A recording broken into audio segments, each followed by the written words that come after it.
ஒரே ஒரு நாள் தான் ஃப்ரீ ஹேரில் போனேன், அதுக்குள்ளே என் முடி இந்த அழகில் இருக்குது.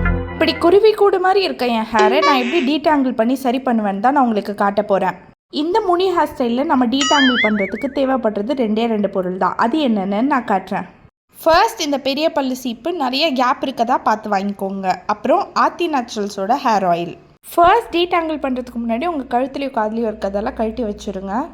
அதுதான் நம்மளுக்கும் நல்லது, அந்த ஜுவல்ஸ்க்கும் நல்லது.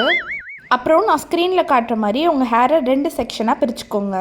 இப்படி சென்டர் பார்ட்டிஷன் எடுத்து உங்கள் ஹேரை 2ஆக செக்ரிகேட் பண்ணி நான் ஸ்க்ரீனில் பிடிச்சிருக்க மாதிரி உங்கள் ஹேரை டைட்டாக பிடிச்சிக்கோங்க.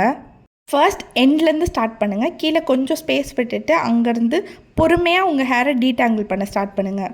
டீடாங்கிள் பண்ண ஈஸியாக இருக்கிறதுக்காக ஆர்த்தி நேச்சுரல்ஸோட ஹேர் ஆயிலை கொஞ்சோண்டு யூஸ் பண்ணிக்கிறேன். இது நான் கிரீஸி ஃபார்முலேஷனால் ஒரு பிரச்சனையும் இல்லை. நான் சொன்ன மாதிரி உங்கள் ஹேரை டைட்டாக பிடிச்சிட்டு ஒரே டைரெக்ஷனில் ஸ்லோவாக டீடாங்கிள் பண்ணிக்கிட்டே வாங்க. ரொம்ப டேங்கிள்டாக இருக்க ஹேரெல்லாம் நான் கையை வச்சே ஸ்ப்ளிட் பண்ணுவேன். அப்போ தான் ஈஸியாக டீடாங்கிள் பண்ண முடியும். இதெல்லாம் விட ரொம்ப முக்கியமானது, உங்கள் ஹேரை நீங்கள் சாஃப்டாக ஹேண்டில் பண்ணணும்.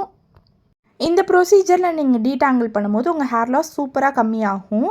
வீட்டில் இருக்கும்போது பிரைட் பண்ணி வச்சுருந்தீங்கன்னா உங்கள் ஹேருக்கு வாயிருந்தால் கண்டிப்பாக நன்றி சொல்லும். இதே மாதிரி நிறைய யூஸ்ஃபுல் டிப்ஸ் தெரிஞ்சுக்கணுன்னா என்னோடய சேனலை சப்ஸ்கிரைப் பண்ணிக்கோங்க. என்னோடய ஹேர் பிடிச்சிருந்தேன்னா பட்டர் மில்க்குனா மோர் வாட்டர் ஹேருன்னு கீழே கமெண்ட் பண்ணிட்டு போங்க.